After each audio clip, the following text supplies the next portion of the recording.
Buddhism is a way to relate to that which is produced. And the human program is that which is produced, and the human program is that which is producing that which is produced.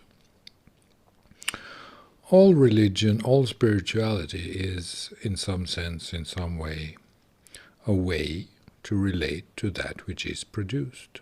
It's the medicine, you know. It's the medicine that we take in order to find the best relationship with that which is produced. And that which is produced is our own mind, our own thinking, our own experience, the human program as a whole. This is just how it is. Whether God exists or not, we don't know.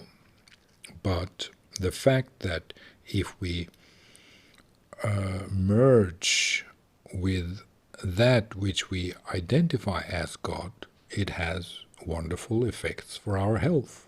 It really helps. It truly helps. So that model, that paradigm, that way of living inside a certain model or narrative has truly beneficial elements for that which is our health. Buddhism, of course, completely. If you really understand what Buddhism is about, then it is a full medicine project. It's a system of medicine based on the knowledge of phenomenology, that constitutes the activity of the mind, basically. And the activity of the mind is constituted by the 5 kandas.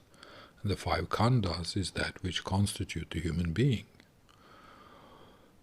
And these 5 kandas is the body, emotion, perception, consciousness,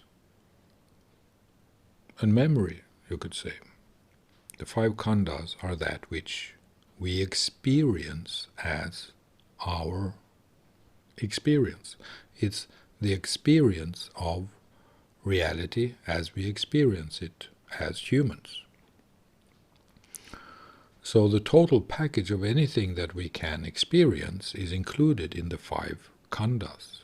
And these 5 kandas constitutes that which is the human being.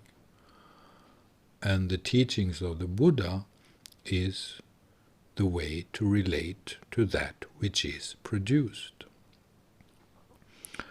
So it's a scientific method with strong spiritual elements, but you could say that it also, for some Buddhists, the spiritual elements are very present. For other Buddhists, it's a completely analytical, phenomenological affair.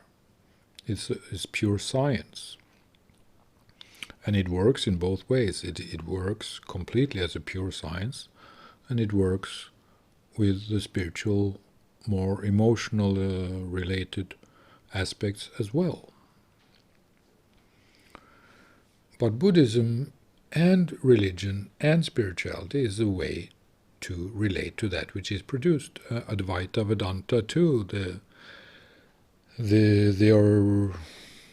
the original yoga, so to speak, within Hinduism, the ancient classic orthodox yoga of true self and of self-liberation and self-realization, so to speak, is also a way to relate to that which is produced.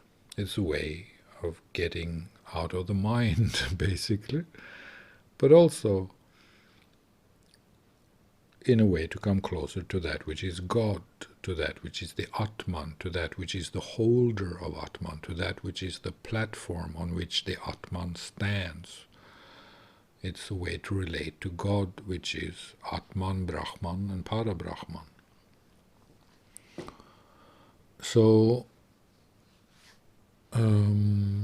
we have to understand and accept that these things are a part of the way that we relate to that which is produced, which means It's a way that we relate to the world as we experience it.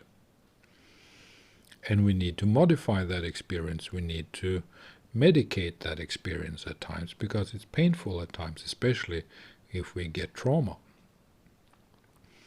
So that means that we need these spiritual disciplines, these spiritual science, these spiritual sciences, you could say, because they say so many true things about our true psychology, whether it is emotionally related or more scientifically, phenomenologically, mind related. So it is a way to relate to that which is produced. And those who completely admit that freely are the Buddhists, of course. Those who do not admit that, who completely demands the right to believe in the cartoon, are the religious ones, basically. But if they accept to take responsibility for their own religion themselves, then everything is perfect, then everything is fine. But once they demand the obedience to religious dogma from other people other than themselves, then, of course, conflicts become unavoidable. And we have seen that, of course, too much during the course of humanity, or in the last 2,000 years, and even in the last 20 years. So we know the dangers of attaching to religious dogma and identifying with that which we believe is the truth inside of these dogmas. In some sense, we have to learn to take responsibility for our own lives. We have to learn to take responsibility for that which we believe in, and not demand that other people believe the same thing. Because we should all be allowed to be a part of the mosaic of life, the mosaic of mankind. And in order to allow the full mosaic of mankind, we have to respect each and every person's right to have their own inner beliefs about anything, as long as they don't damage or hurt other people, as long as they represent no damage to society as a whole. But to accept the fact that our religious narratives and our religious dogma and our spiritual practices is actually a way to relate to that which is produced, is helpful to understand in a scientific way, because it helps us to take responsibility for our own interaction with the disciplines that we choose to interact with, to comply with, to integrate in ourselves, in our own life system. So that was just a little word on that. Thank you.